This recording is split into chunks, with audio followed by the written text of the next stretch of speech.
జరిగేది సంగారెడ్డి జిల్లాలో, మీరేమో మెదక్ జిల్లా నర్సాపూర్ లో ఎమ్మెల్యేగా ఉన్నారు.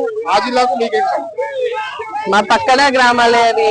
నర్సాపూర్ కి ఆనుకొని ఉన్నటువంటి బార్డర్ విలేజెస్ అవన్నీ కూడా అవి మా సొంత గ్రామం అయినటువంటి గోమారానికి పక్కకున్నటువంటి విలేజెస్, మాకంతా కూడా పట్టున్నటువంటి గ్రామాలు అవన్నీ కూడా.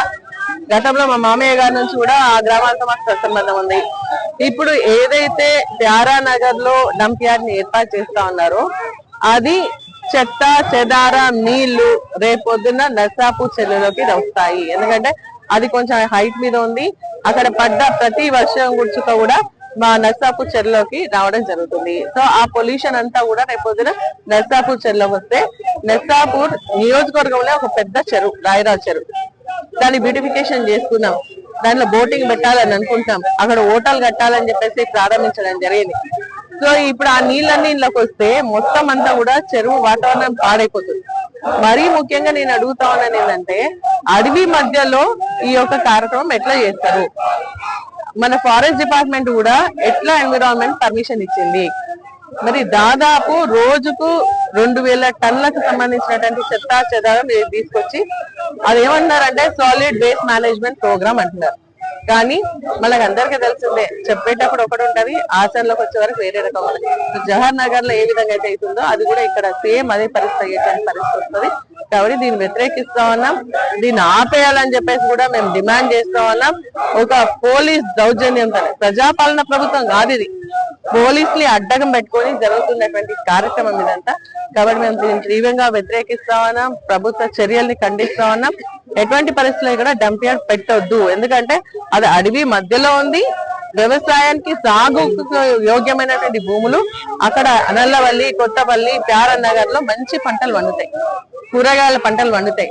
రోజు కొన్ని టన్నుల కూరగాయలు వాళ్ళు హైదరాబాద్ తీసుకెళ్లి అమ్ముకుంటుంటారు. సో అటువంటి ప్రాంతాల్లో మీరు ఇది చేస్తే ఇప్పుడే కోతుల బెడద, ఇప్పుడు ఈ పొల్యూషన్ వాటర్ తోని గ్రామ రైతులు మొత్తం వ్యవసాయం బంద్ చేసుకోవాలి. కానీ మీరు బీఆర్ఎస్ పార్టీ ఎమ్మెల్యేగా ఉన్నారు. ప్రస్తుతం గతంలో బీఆర్ఎస్ పార్టీ అధికారంలో ఉన్నప్పుడే దీనికి పర్మిషన్ ఇచ్చినట్టు కూడా ఇప్పుడు ఉన్నటువంటి కాంగ్రెస్ నాయకులు ఆరోపిస్తున్నారు. దీనికి ఏం సమాధానం? కరెక్టే. అప్పుడు ఏంటంటే అధికారుల యొక్క సంబంధించినటువంటి ప్రాసెస్ అంతా జరిగింది. మాకెవ్వరికి తెలియకుండా, లోకల్ గా ఎవ్వరికి తెలియకుండా, ప్రజాప్రతినిధులకు కానీ ఎవరు కానీ తెలియకుండా ప్రాసెస్ జరిగి ఇది కంప్లీట్ అయింది, ఈ ల్యాండ్ అలాట్మెంట్ వాళ్ళకి కేటాయించింది అన్నప్పుడే మేమందరం కూడా స్పందించడం జరిగింది. స్పందించి మేము దాన్ని స్టాప్ చేయడం జరిగింది. అక్కడ లోకల్ గా ఉన్నటువంటి ప్రజాప్రతినిధులు అందరూ కూడా ప్రభుత్వం దృష్టికి తీసుకెళ్లి, మన జిల్లా మంత్రి హరీష్ రావు గారి దృష్టికి, జిహెచ్ఎంసీ మన మున్సిపల్ మినిస్టర్ అయినటువంటి కేటీఆర్ గారి దృష్టికి తీసుకెళ్లి దాన్ని ఎటువంటి పరిస్థితుల్లో పెట్టొద్దని ఆపేయడం జరిగింది.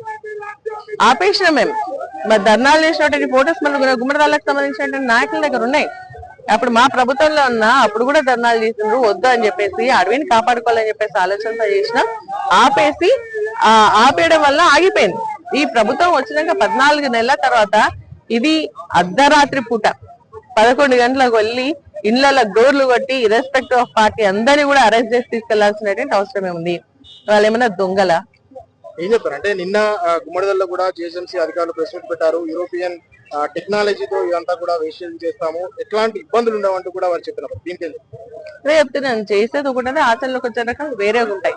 ఇప్పుడు వాళ్ళు అక్కడ జవహర్లాల్ చెప్తా ఉన్నారు కదా, మొత్తం అంతా పొల్యూషన్ వస్తుంది, వాటర్ అంతా బ్లాక్ అయిపోయినాయి, ఎయిర్ పొల్యూషన్ వస్తుంది, మళ్ళీ ఆ తర్వాత స్మెల్ వస్తుంది, ఇవన్నీ జరుగుతాయి. అక్కడ పశువులు వస్తాయి, దోమలు వస్తాయి, హెల్త్ ఇష్యూస్ వస్తాయి.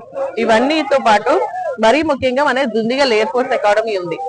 దానికి పైలట్ ట్రైనింగ్ కి చాలా మందిని ఇక్కడికి పంపించడం జరుగుతుంది. ఫ్లైట్స్ అన్ని తిరుగుతూ ఉంటాయి. అది రిస్ట్రిక్టెడ్ ఏరియాలో ఉంది. ఆ రిస్ట్రిక్టెడ్ ఏరియాలో ఈ డంప్ యార్డ్ తెచ్చిపెట్టడం వల్ల మరి ఈగలు, కాకులు అన్ని రావడం ఉంటుంది. ఈగిల్స్ అదే గద్దలు రావడంతో వాళ్ళకు కూడా ప్రమాదం ఉంటది. ఇక్కడ రైతులకు ప్రమాదం, ప్రజలకు ప్రమాదం, అక్కడ ఎయిర్ ఫోర్స్ అకాడమీకి ప్రమాదం. కాబట్టి ఇది ఖచ్చితంగా ఆపేయాలనే మేము డిమాండ్ చేస్తా ఉన్నాం. మళ్ళీ ఇంకొకటి ఏంటంటే,